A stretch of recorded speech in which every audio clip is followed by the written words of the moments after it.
Hello students, welcome back to SR Senior Secondary School online classes. Today I am going to teach chapter microorganism of class 8th of science.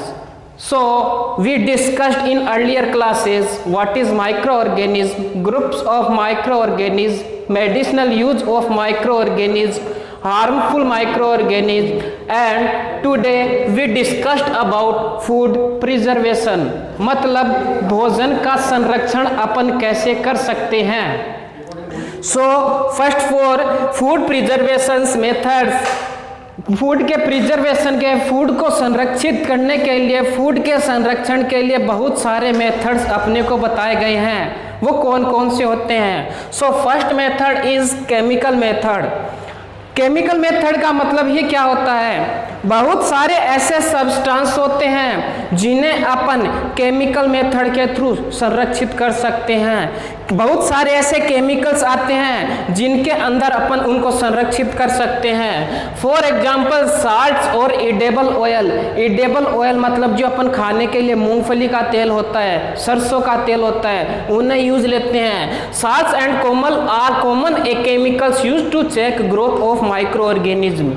इन दोनों को अपन क्यों use लेते हैं? कि micro organism की growth को check करने के लिए कि जो साल्ट होते हैं या अपने जो भी एडिबल ऑयल होते हैं, भोजन के अंदर माइक्रो ऑर्गेनिज्म है कि नहीं है, उनकी ग्रोथ किस प्रकार से हो रही है, उसको चेक करने के लिए अपन इन केमिकल्स का यूज लेते हैं।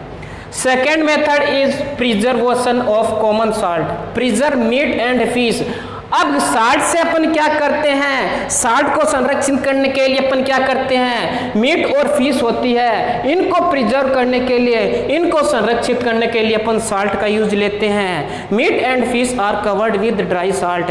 अपन क्या करते हैं? जो भी मीट या फिश होती है उन्हें क्या करते हैं? ड्राई साल्ट, जो सूखा नमक होता है, उसके अंदर क्या करते हैं? उस साल्ट के द्वारा उसको कवर कर देते हैं, ढक देते हैं, जिससे अपन इन मीट फिश को क्या कर सकते हैं? आसानी से संरक्षित कर सकते हैं। Third method is preservation bye sugar. Sugar के द्वारा अपन किन किन को संरक्षित कर सकते हैं? जैम्स, जेलीज, जितनी भी जेली आती हैं, जितने भी अचार आते हैं, आर प्रिजर्व बाय शुगर, वो सारे के सारे शुगर, चीनी के द्वारा प्रिजर्व संरक्षित किए जा सकते हैं। Sugar reduced the moisture. Sugar का मेन काम क्या होता है? जो मॉइस्चर होता है, जहाँ पर पानी होता है, जहाँ पर आर्द्रता होती है, शुगर उसको क्या कर देता है? कम कर देता है, जिससे अपन जेम्स और जेली को आसानी से संरक्षित कर सकते हैं। Preservation by oil and vinegar के द्वारा कैसे संरक्षित कर सकते हैं अपन? वेजिटेबल्स जितने भी होते हैं, फ्रूट, फिश, मीट, ये सारे के सारे अपन क्या कर सकते हैं? ऑयल और विनेगर के द्वारा इन्हें भी संरक्षित किया जा सकता है। ये सारे के सारे मैंने फूड प्रिजर्वेशन के मेथड बताए थे। अब अपन पढ़ेंगे nitrogen cycle. What is nitrogen cycle? Nitrogen cycle का यूज क्या होता है वो अपन अभी पढ़ते हैं। आप इसका स्क्रीनशॉट ले सकते हैं। Now we discuss about nitrogen cycle. बच्चों, सबसे ज़्यादा महत्वपूर्ण क्वेश्चन है, एग्जाम में 101% आएगा ही आएगा, तो इसको आपको ध्यान से पढ़ना है। सबसे पहले इसमें क्या होता है? अपन देखते हैं अपने एटमॉस्फेयर के अंदर नाइट्रोजन प्रेजेंट रहती है। किस फॉर्म में रहती है? गैसियस फॉर्म में रहती है। और अपने एटमॉस्फेयर के अंदर जो नाइट्रोजन होती है कितने परसेंट होती है? 78%। अब इस नाइट्रोजन साइकिल के भी दो मेथड हैं। अपन इस एटमॉस्फेरिक नाइट्रोजन साइकिल को मिट्टी के अंदर, सॉइल के अंदर, कंपाउंड के अंदर कैसे परिवर्तित करेंगे, उसके अपने दो मेथड्स होते हैं। सबसे पहला इजी मेथड अपन समझते हैं। जो एटमॉस्फेरिक नाइट्रोजन होती है, जो अपने एनवायरनमेंट के अंदर गैसियस नाइट्रोजन होती है, वो क्या करती है? लाइटिंग। लाइटिंग का मतलब होता है जो बिजली कड़कती है, उसके थ्रू क्या होती है? एटमॉस्फेरिक नाइट्रोजन जब बिजली कड़कती है तो यह जो गैसियस नाइट्रोजन होती है, इसके जो कंपाउंड्स होते हैं डायरेक्ट मिट्टी के अंदर मिक्स हो जाते हैं, मिल जाते हैं। यह अपना पहला मेथड होता है गैसियस नाइट्रोजन को इसके कंपाउंड के अंदर परिवर्तित करने का। सेकेंड मेथड क्या होता है? जो अपने गैसियस नाइट्रोजन एनवायरनमेंट के अंदर होती है, सबसे पहले क्या होता है, जो बैक्टीरिया होते हैं वो इस एटमॉस्फेरिक नाइट्रोजन को क्या करते हैं, नाइट्रोजन फिक्सिंग की प्रोसेस करते हैं, नाइट्रोजन के टुकड़ों में तोड़ते हैं। इसका मतलब क्या होता है, यह नाइट्रोजन के कंपाउंड में तोड़ते हैं। अब वो नाइट्रोजन के कंपाउंड कौन कौन से होते हैं, जो बैक्टीरिया नाइट्रोजन के कंपाउंड को आपस में डिवाइड करते हैं, वो कंपाउंड कौन कौन से होते हैं। पहला कंपाउंड तो नाइट्रोजन का नाइट्रेट होता है और दूसरा कंपाउंड नाइट्राइट होता है। यह जो बैक्टीरिया होते हैं नाइट्रोजन को इन दोनों कंपाउंड्स में तोड़ने का काम करते हैं।